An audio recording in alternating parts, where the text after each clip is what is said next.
How you going, guys? Curtis from Cutting Edge Engineering. So today's job, we're going to be making a new tool post for our big lathe. I've been wanting to do this since I purchased the lathe.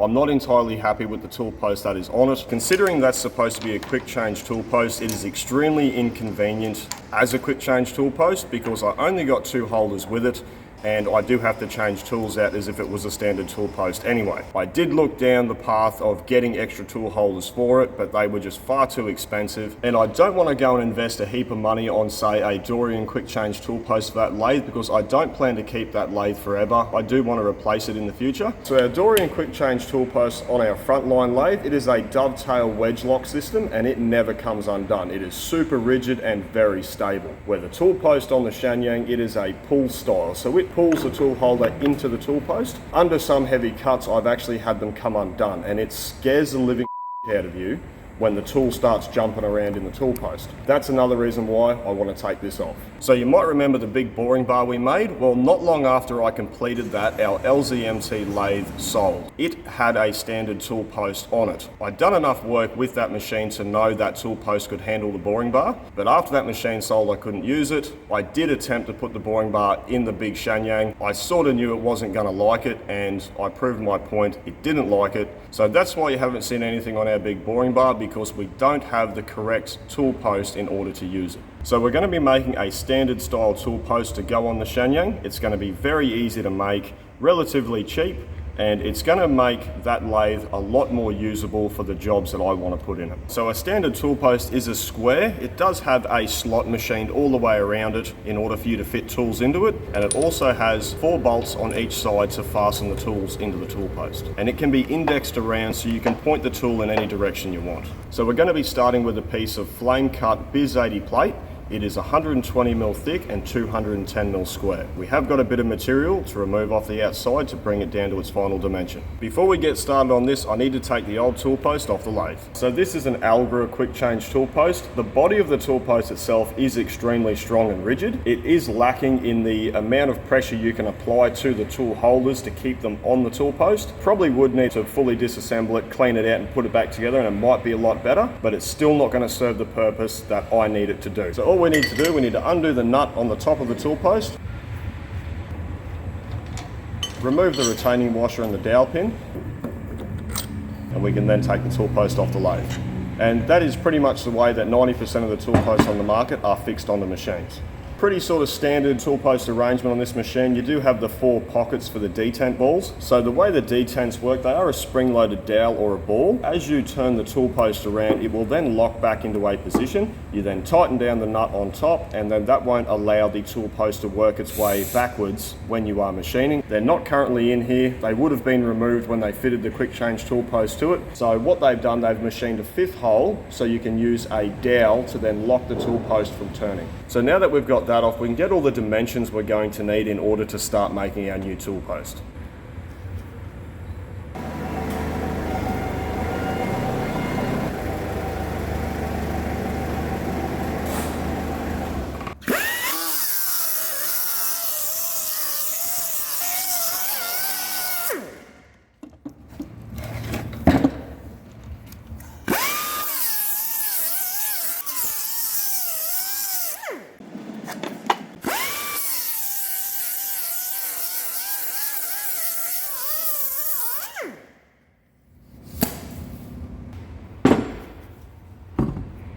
Right, so no point doing any unnecessary marking out. I do have 5mm of material to remove off each edge, so I'm just going to use a ruler to scribe a line through the corners into the center of the part, pin punch that position. That will then be my 0, and we can then work from there. So now that we've got that marked out, we can get it set up in the lathe and start machining.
so the first thing I'm going to do, I'm going to drill a 26mm hole down the center of the job to suit the shaft on the machine, but that is size for size. So I will end up using a boring bar to oversize that hole just a little bit so oil can then travel down the shaft to the bottom of the tool post.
Now that I've got that drilled and faced, I'm going to put a boring bar in, and I need to bore down 40mm deep by 60mm in diameter so it suits the bottom of the shaft on the compound. We are going to try and go size for size on the base of the tool post because I don't want this thing to rattle around while it's being used.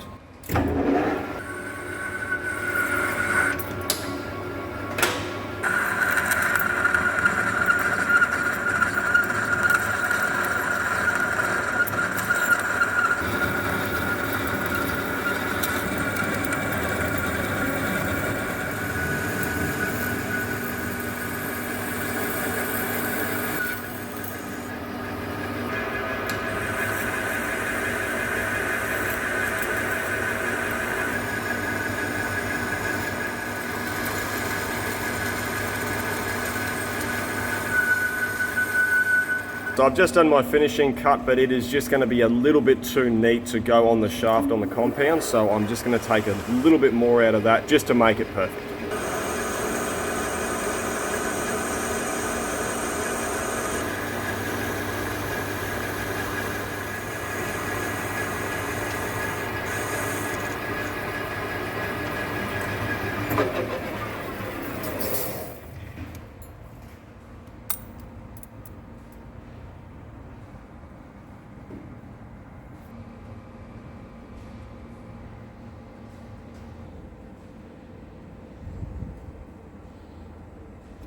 Now that I've got that done, I'm going to extend the boring bar right out so I can then oversize that 26mm hole just a little bit.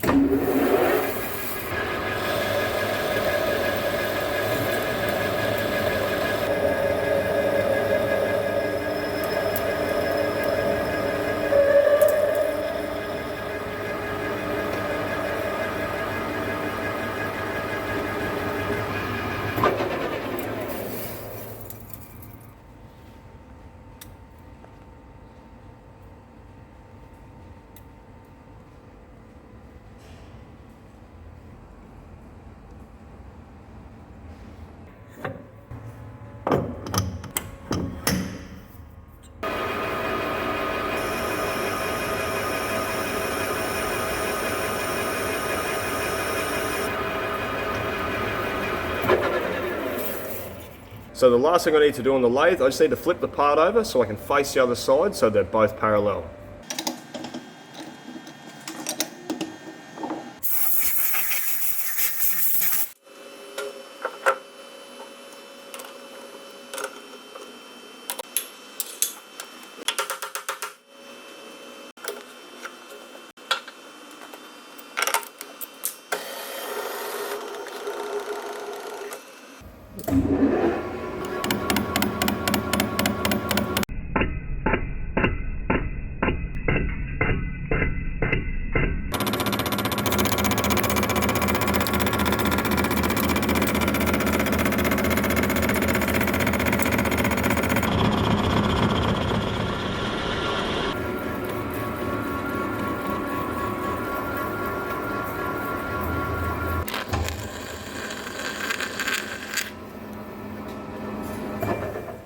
Righto, now that we've got all that done, we're going to take it out of the lathe, set it up in the mill so we can start machining all these other faces.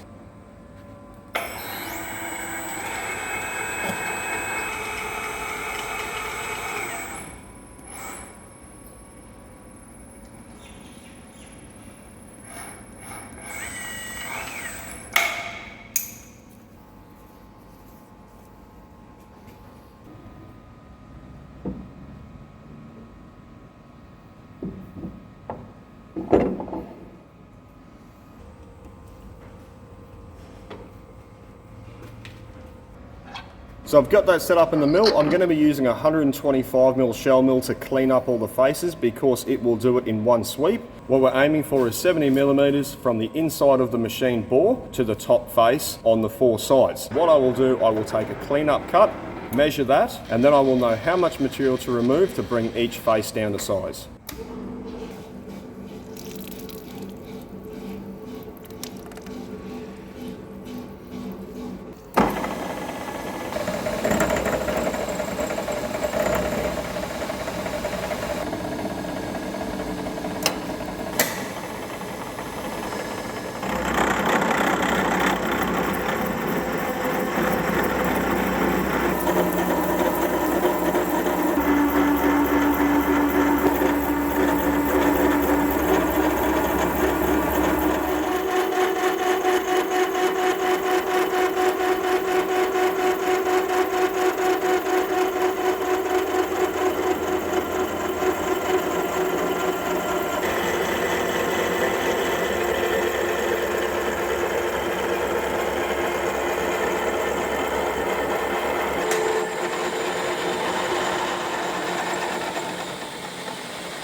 Pretty close. Take a fraction off it.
Righto, so we've got our 4 sides faced. That measures to within 0.1 of a mil. I'm really happy with that. So what we need to do now, we need to mill the slots in the tool post for the tool holders. So what I'm going to do, I'm going to set up my cutter so the edge of the cutter is 38 millimeters from the bottom of the part. That will give me the right tool height for that particular lathe. So there are a couple of ways you could find the location of the bottom of the slot.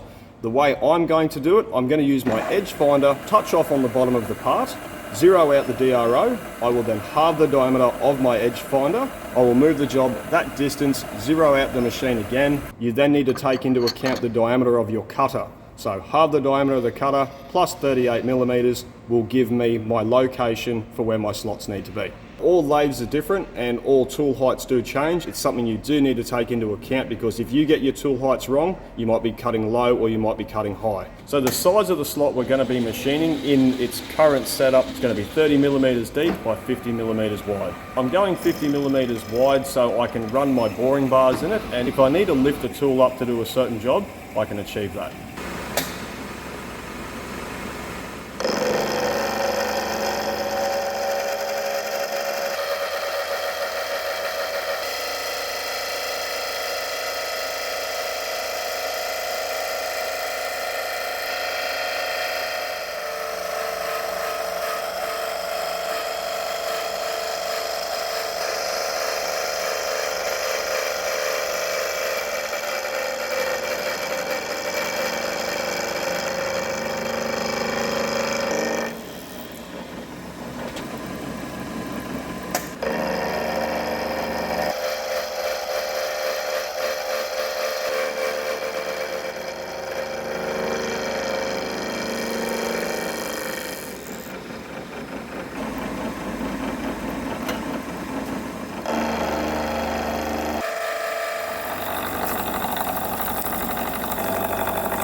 Righto guys, so we've got our first tool slot to depth. You may have noticed the tool has actually changed, and the reason for that is my indexable end mill blew an insert and it damaged the pocket in the tool. So I can't use that anymore, and I don't have any big carbide end mills to run. So I changed out my 25mm indexable end mill over to my 50mm cutter.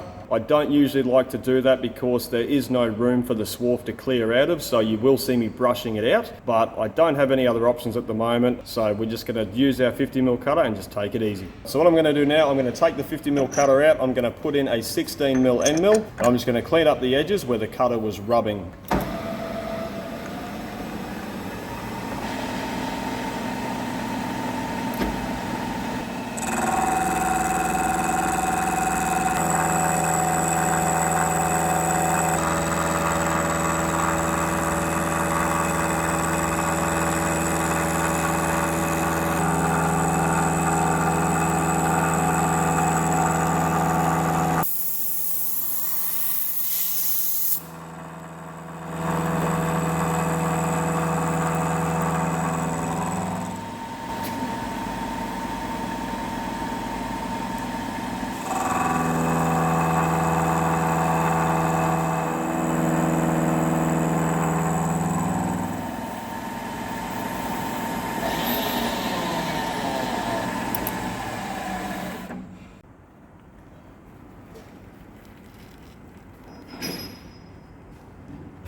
So now I'm just going to use a countersinking bit to chamfer all of the sharp edges to make things look and feel a lot nicer.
Righto, so that's the first side done. Really happy with how that turned out. It's looking really good. Now I just need to do that 3 more times. So with our 50mm cutter, I'm going to be taking a 1mm depth of cut. I'll be running the machine at 1000 RPM. I'll be using coolant. It's going to take about half an hour to hog out 30mm deep worth of material, but I'm just going to take it easy because I don't have another alternative if I break something here.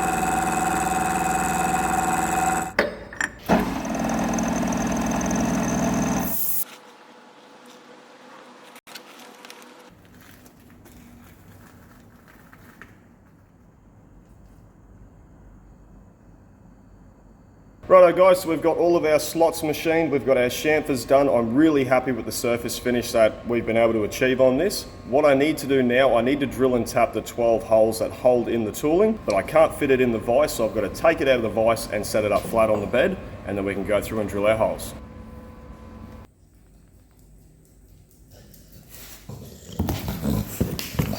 Hold on a minute.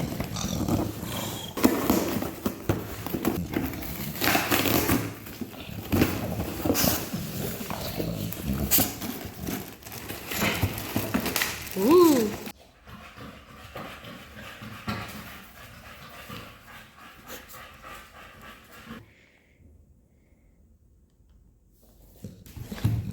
Sit.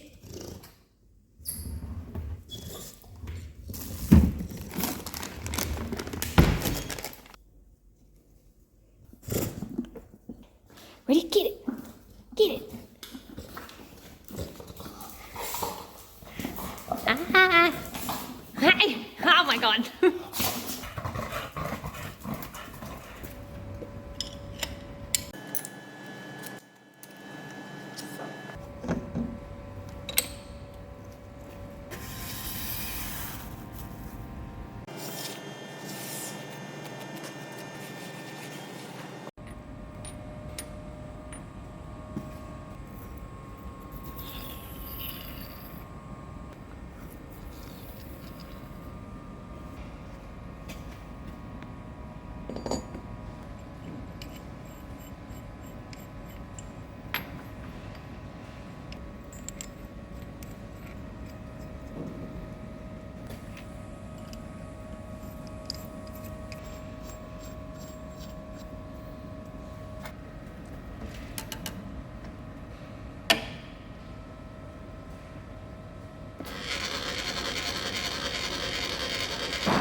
So we've got that set up. What I'm going to do now, I'm going to use my edge finder to locate the corner of the job. Then I can put in my offset for where my first bolt hole is going to be.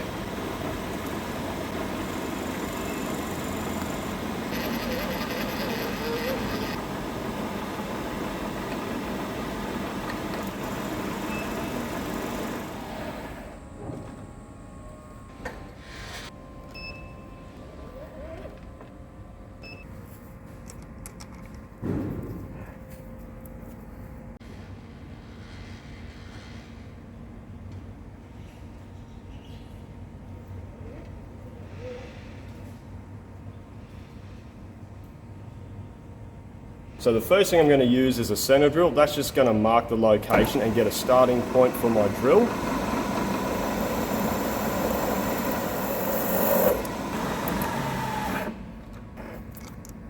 Now I'm going to use a Sutton 14mm high-speed drill to drill the hole.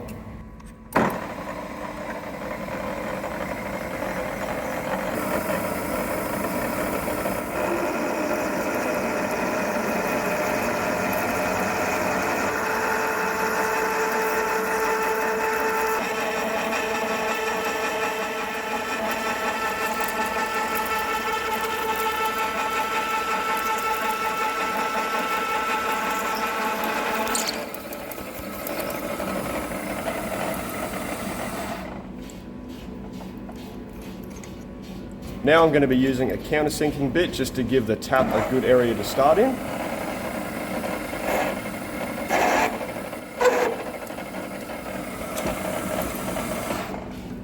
And the final tool I'm going to use is an M16 Goering spiral nose tap to tap the hole.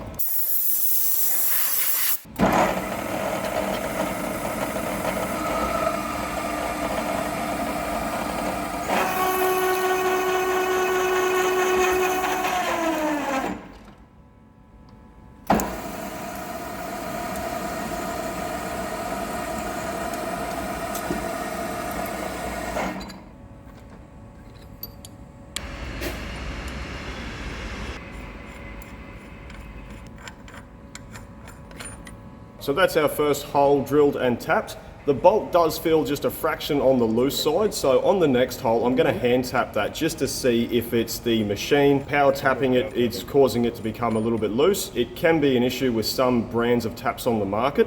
I generally run Goering and they're a really good quality tap, so I am using the right tap for this job, so we'll see if hand tapping it makes any difference.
Hand tapping's definitely better.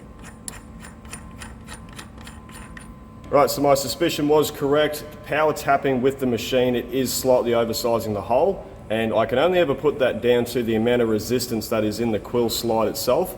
So I won't be power tapping the rest of these, I'm going to tap them by hand. So unfortunately, sometimes you just need to do it the hard way.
So that is all of our holes drilled and tapped. There is just one more hole that I need to drill, and that is a dowel location so I can then lock the tool post from turning under heavy cuts. So we have two options for being able to lock the tool post from turning on top of the compound. We have the original dowel position which the other tool post used, but in order to use it as well as index at 90 degrees around while I'm doing a job, I would need to drill 4 holes in the tool post. The problem with that is they would fill up with swarf and I wouldn't be able to get the dowel down the hole. The other option we have 4 pockets that are in the top of the compound from where the dince balls used to be. That means I only have to drill 1 hole in our new tool post and I can use the pockets that are already here.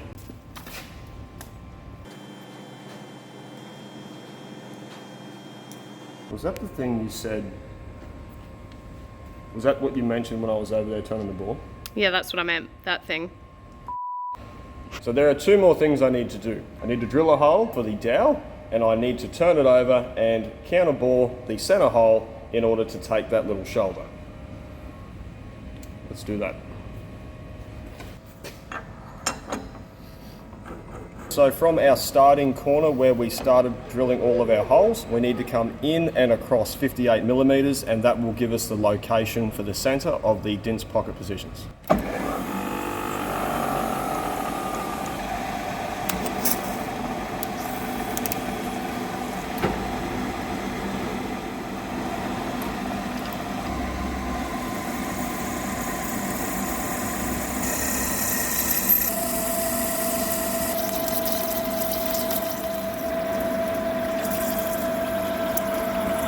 Righto, so we've run out of length on the shank of our drill, so what I'm going to have to do is take that out. I'm going to have to countersink that hole down just a fraction so I can get the extra 3 mil I need to get the drill all the way through for our dowel position.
So that's our dowel hole drilled. Now there's one more thing I need to do. I need to turn this over and counter bore the center hole so it'll fit over the shaft on the compound.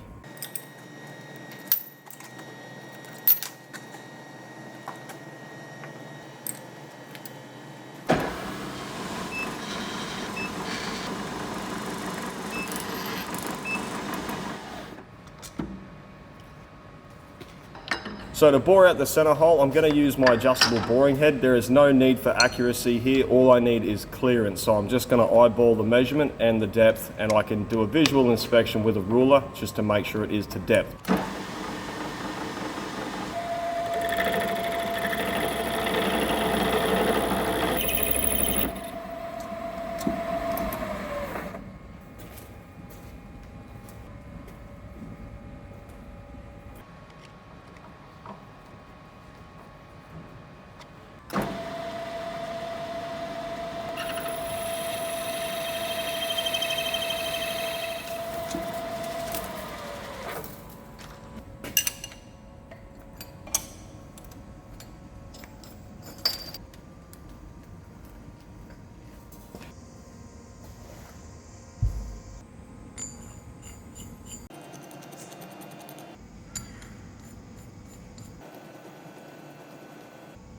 Now that our tool post is done, let's see if it fits on the lathe.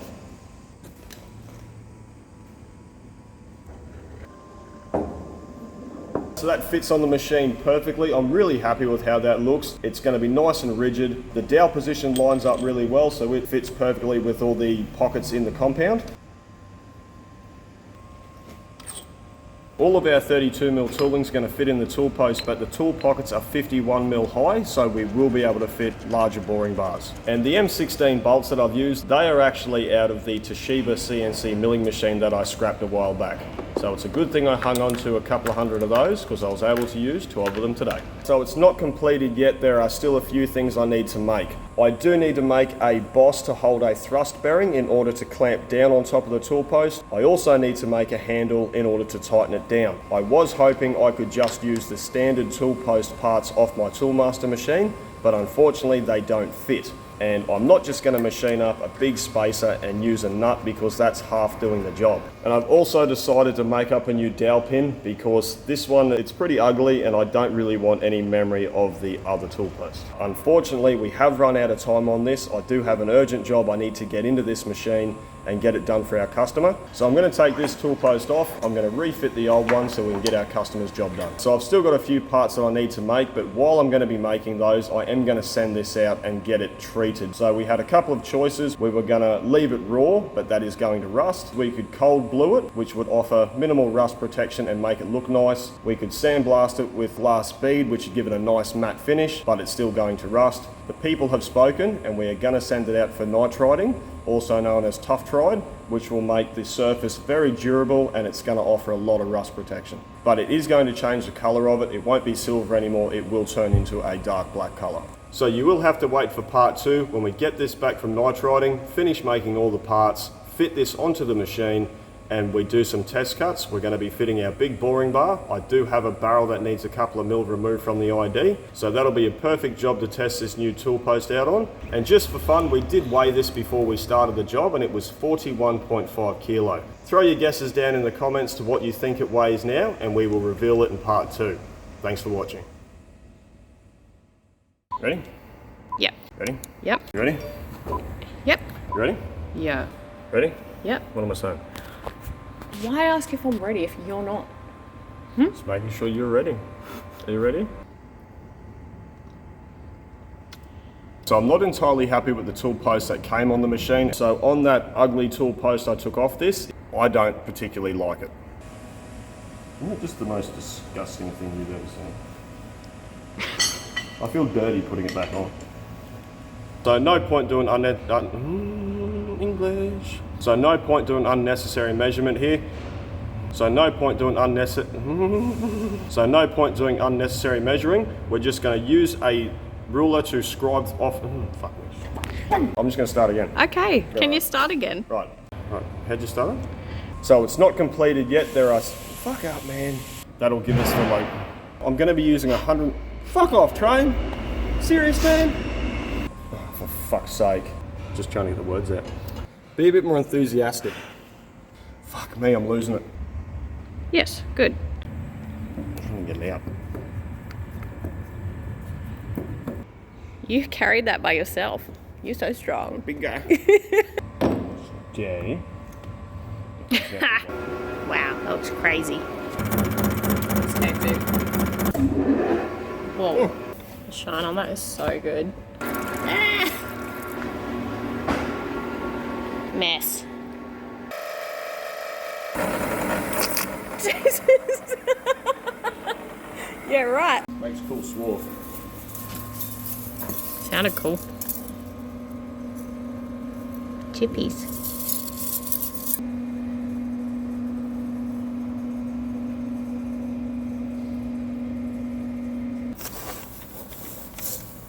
Wow.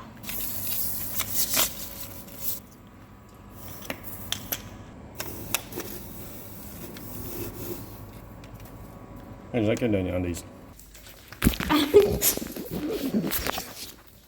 Really?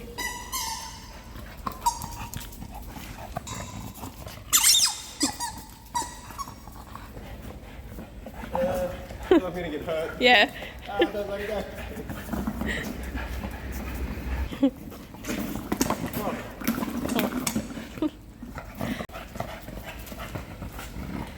Good, son?